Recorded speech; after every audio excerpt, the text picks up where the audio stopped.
What's up, people? More parajumbles in this video. I can never get tired of these, isn't it? I wish I could do 3,000 of them, but for now, we'll just stick to short videos. You know the drill already, right? You can pause the video, start solving the questions. This is the first one. This is the second one, and this is the third one. Okay, so you have three parajumbles. In total, you shouldn't be taking more than, if I have my way, I wouldn't give you more than 5 minutes, but 6 to 7 minutes would be ideal. Okay, anything more than that clearly points out that you aren't doing your 10 to 15,000 words a day of reading, which is pretty much what you should be doing if you are preparing for CAT. Okay, sincerely, and if nobody has given you that advice so far, and if you're watching this video, that's the bare minimum. Okay, if you're preparing for CAT, again, GMAT and GRE, it's a little different because it depends on the timeline, depends on when you're planning to take the exam. But CAT specifically, if you're preparing, I mean, parajumble, so we'll not talk about GMAT and GRE for now. We'll stick to CAT and all the other Indian B school exams which use parajumbles, right? So if you are one of that category, you should be doing at least 10 to 12,000 words of reading a day. 10 to 12,000 words of good reading. Again, reading, some of these, I wouldn't name anybody. Again, YouTube is pretty strict about naming people. But you know what are the bad writers and who are the good writers, isn't it? So 10 to 12,000 words of good reading. Generally, I would suggest stick to international publications, Aeon, for example, NY Times, for example, Harvard Business Review, for example, Guardian, for example, okay, Science Mag, for example, wonderful website, Smithsonian Mag.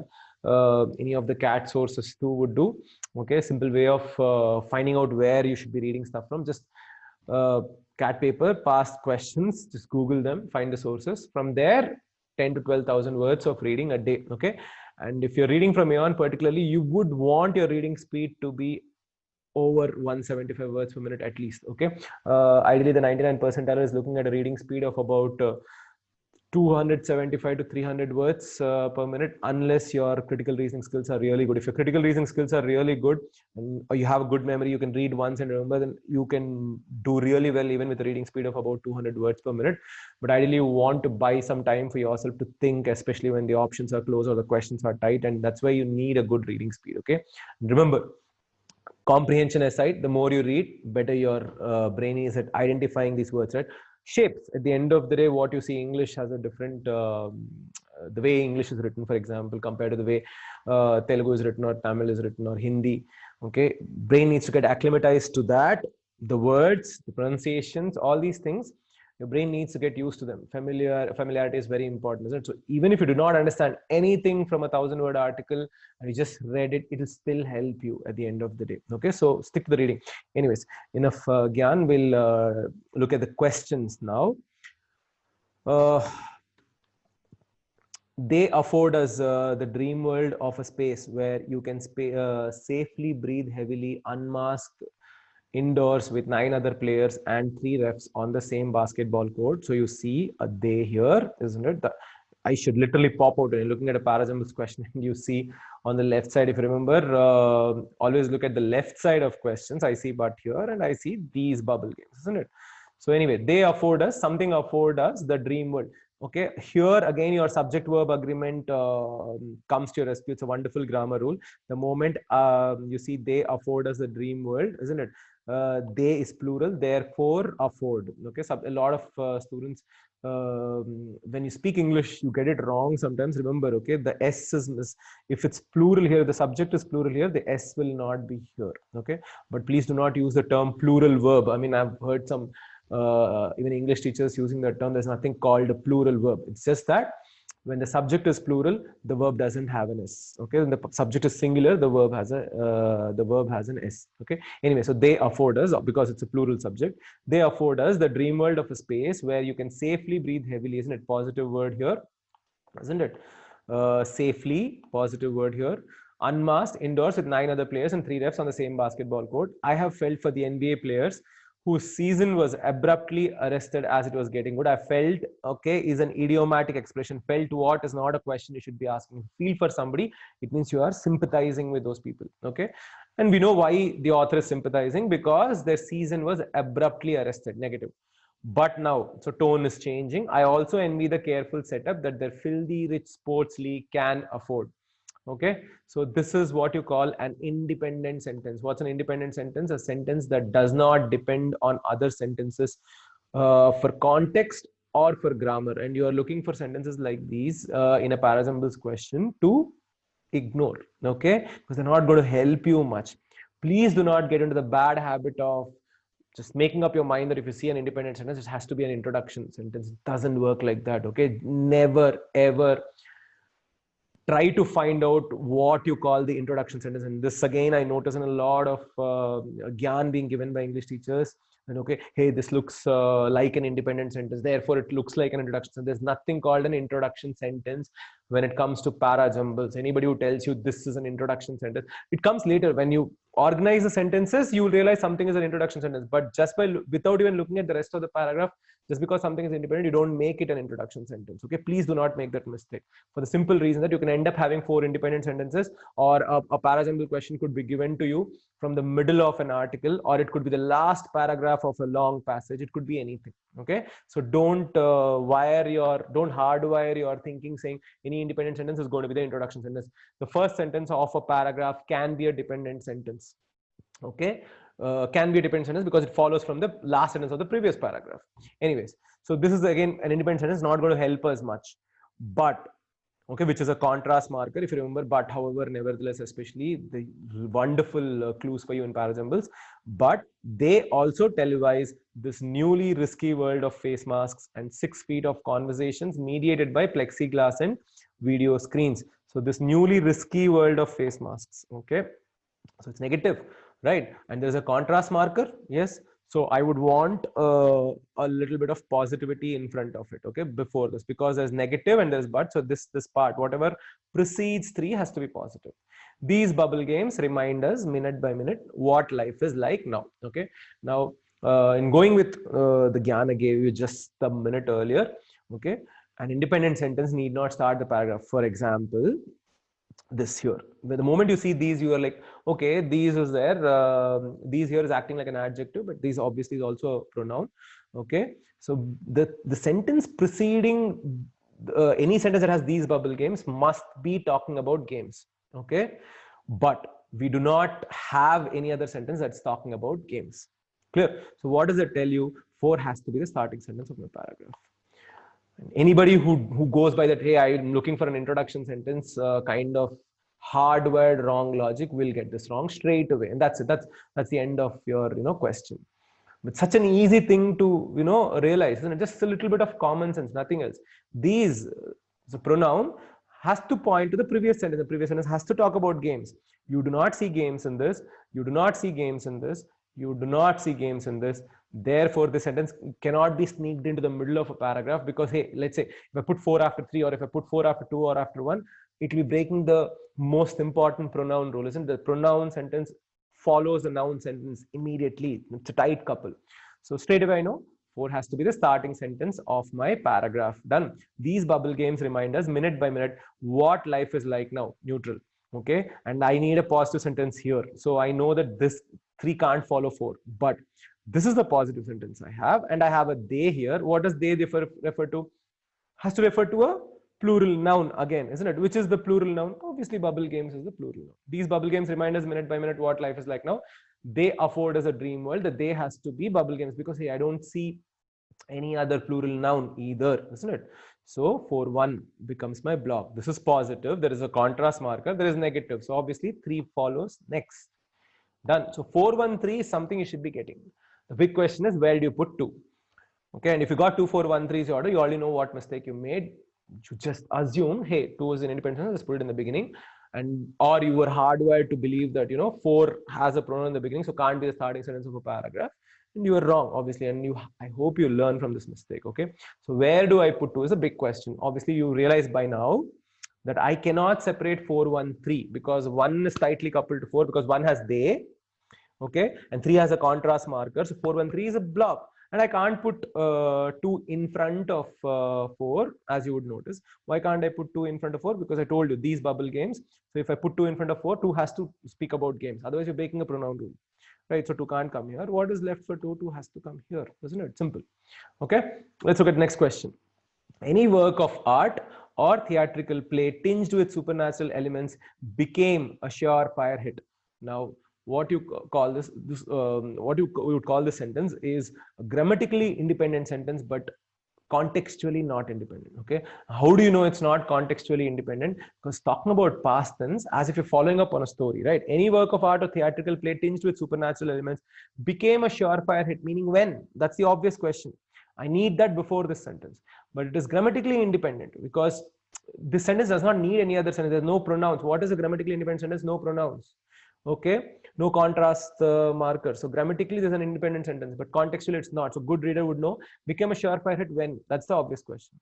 Compare that with present tense. Any work of art or theatrical play tinged with supernatural elements becomes a surefire hit. If I had said, then one is contextually independent as well. Okay, these are the reading nuances that you have to be spot on with, and you can't learn these things. I mean, no book teaches you this. I mean, most teachers wouldn't talk about it. The only way you can teach this to yourself is by reading a lot. And you read a lot, your brain automatically gets these subtle things without, you know, having to without someone having to word out the rules. Okay, anyways, so you'd ask, when did they become a surefire hit? Surely enough, we want some date in the paragraph, right? Beginning around 1600, pretty much answers your question straight away, isn't it? That's the date. Beginning around 1600, Japan experienced a flowering of art and culture. There's a colon here. So technically, if you're a smart reader and you're solving parajumbles, I would not want to care about, sorry, there's a full stop missing here. Okay, apologies for that. Okay, and I do not want to waste time reading this stuff because a flowering of art and culture, colon means whatever is on the left side is getting elaborated. So I know that there is elaboration. Okay, if you're reading it twice or thrice, then I am not impressed with you at all. Okay, because this is just useless information. Once you read, okay, forgiven. Okay, although I would say -5 for Gryffindor, but anyway, forgiven. But reading it twice or thrice information like this, that means your brain's not here solving. Okay, be careful. Beginning around 1600, Japan experienced a flowering of art and culture. Independent sentence. Let's leave it aside for now. As writers and artists soon found out, contextual dependence again, soon found out with respect to time, soon found out the country, the definite article, which, so when is a definite article a powerful clue for you? As I have discussed in one of the previous videos, the followed by a common noun. Okay, this is the pattern, the followed by a common noun. This is a common noun, isn't it? The becomes a powerful clue when there is some other sentence which uses a proper noun of this common noun. So we are looking for some name of a country, isn't it? And we have, surely enough, Japan. Again, in the world of parajumbles, Japanese is not the same as Japan. Remember that. Okay, so Japan. Now, the really smart reader should ask this question. Hey, I'm not supposed to use general knowledge while solving questions. So how do I assume that Japan is a country? No, you do not assume. It's as simple as that. You just know there's a proper noun.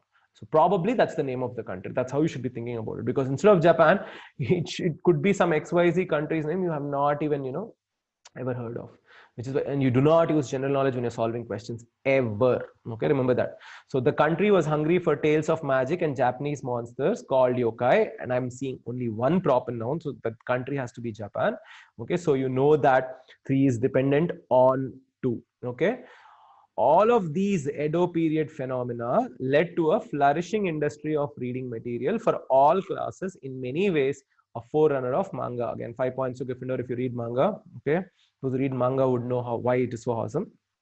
Anyways, I'm not here to promote manga, but these is the big clue for you. All of these Edo period phenomena led to a flourishing industry of reading material. These Edo period phenomena here is plural, by the way. Okay, phenomena.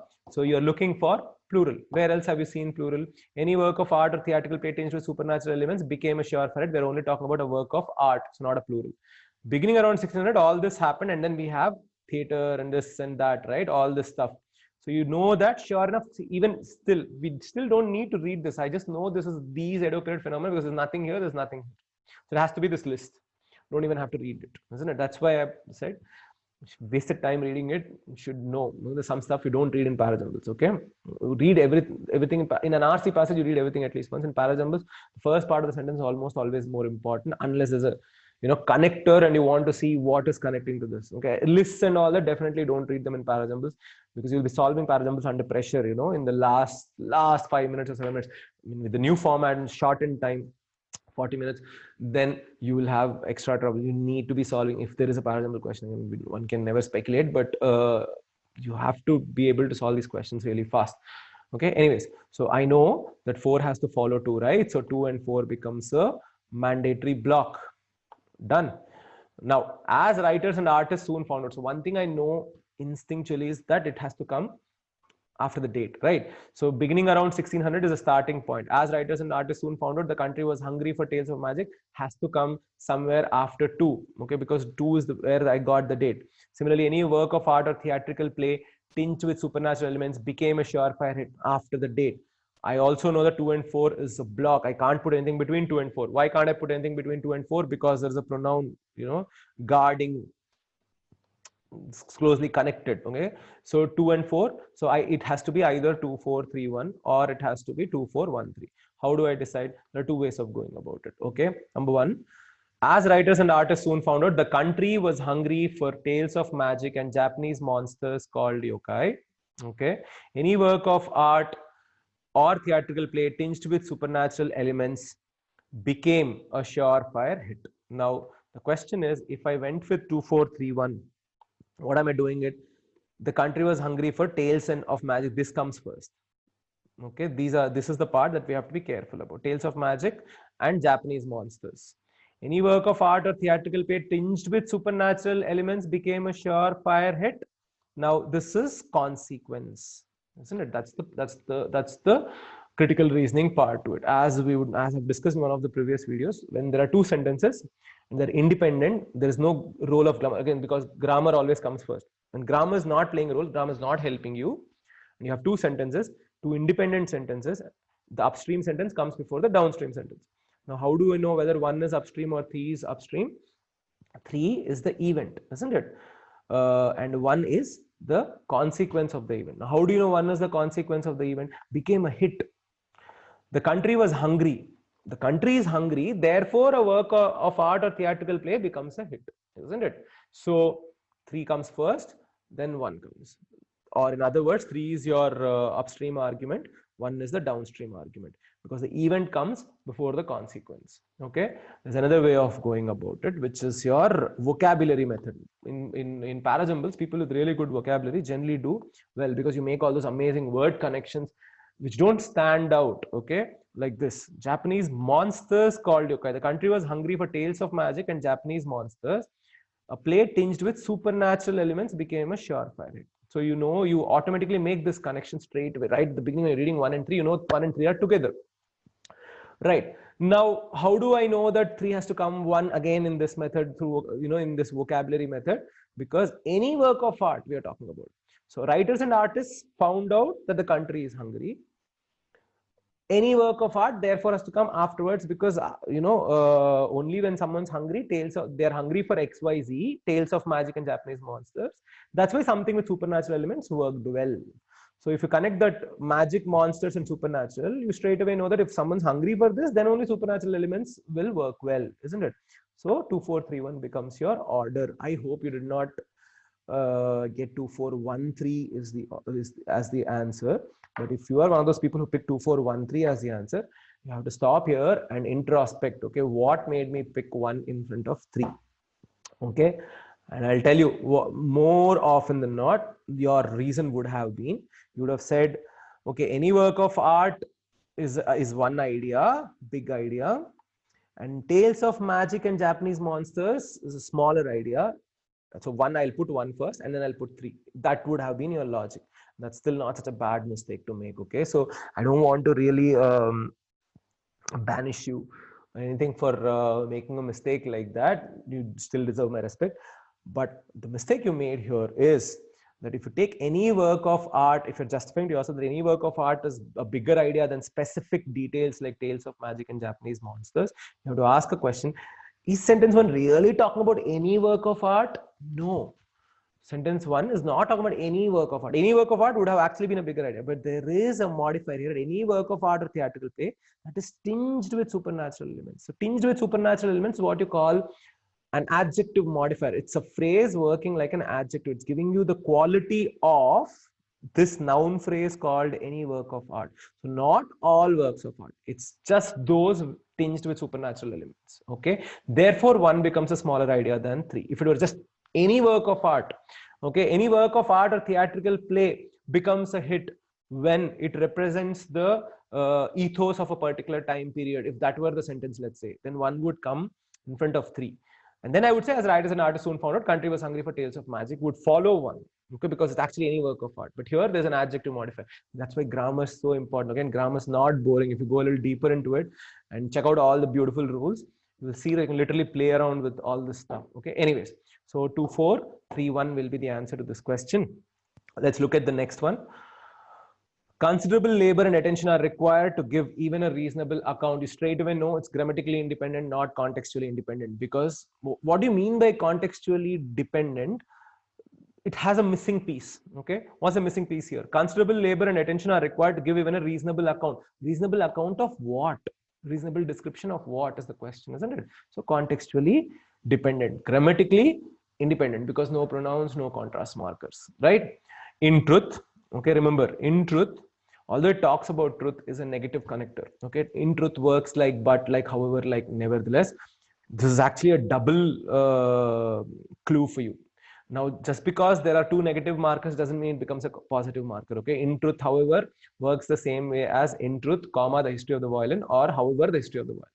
So then you could ask a question. It should be a smart question to ask. It's just, okay, fine. In truth and however together mean the same thing. So why is the author using both of them? Okay, because however alone means a contrast. In truth, however, is the author telling you that there is a misunderstanding or a misrepresentation. So in truth has a different purpose altogether, but its tone is the same. It's like however. Okay, so in truth, however, so the sentence actually starts from here. The history of the violin, and see double dashes here. So this is information, just explanation for violin. Don't have to be reading it twice. If you're a smart reader, you won't be reading it even once. Okay, you'll just glance past, meaning thereby stringed instruments. See, again, why do I talk about glancing past stuff? Notice that when you read, when you move your lips, moving your lips is a mechanical act, doesn't it? Wastes extra time. Glance with your eyes, you're always faster. So learn to read here.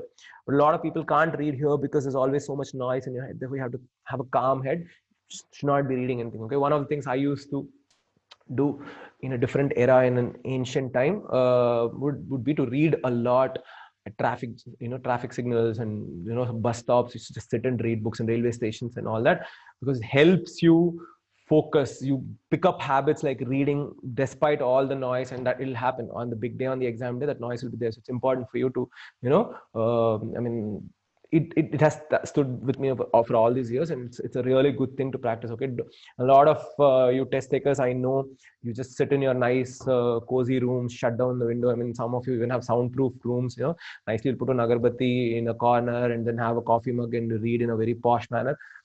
You'll never learn how to read when there's noise all around you. Okay, so make sure you practice reading a lot when there's a lot of noise. It's important for your brain to learn how to shut down noise when you're reading. Okay, and should be able to listen to your own voice in your head. Moment you move lips, and some of you have this really bad habit of moving your lips, or even worse, you read outside.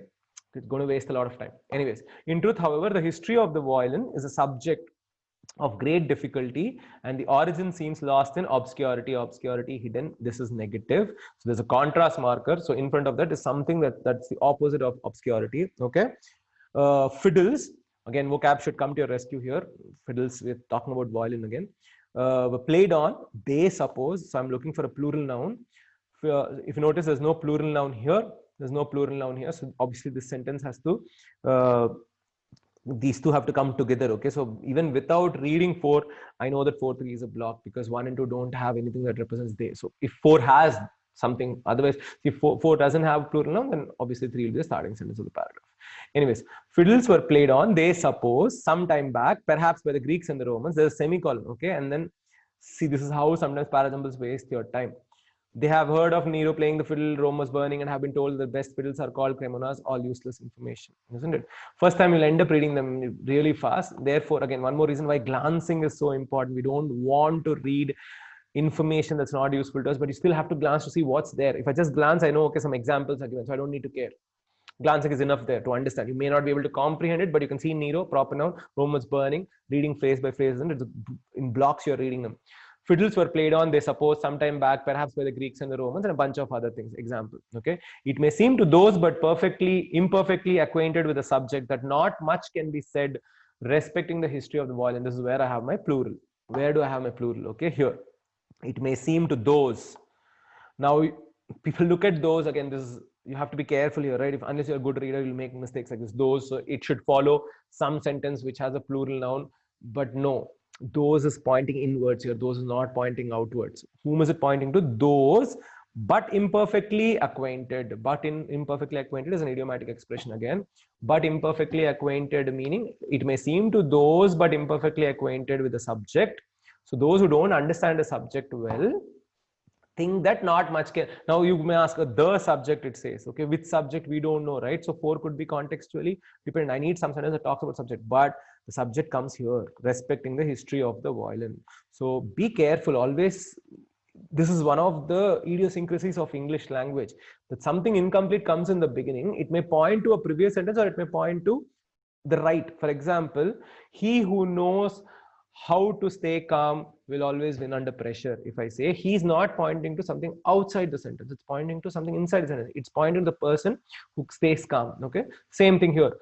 Those but imperfectly acquainted with the subject that not much can be said respecting the history of the violin. That's the subject. Okay, so it may seem to those but imperfectly acquainted with the subject that not much can be said.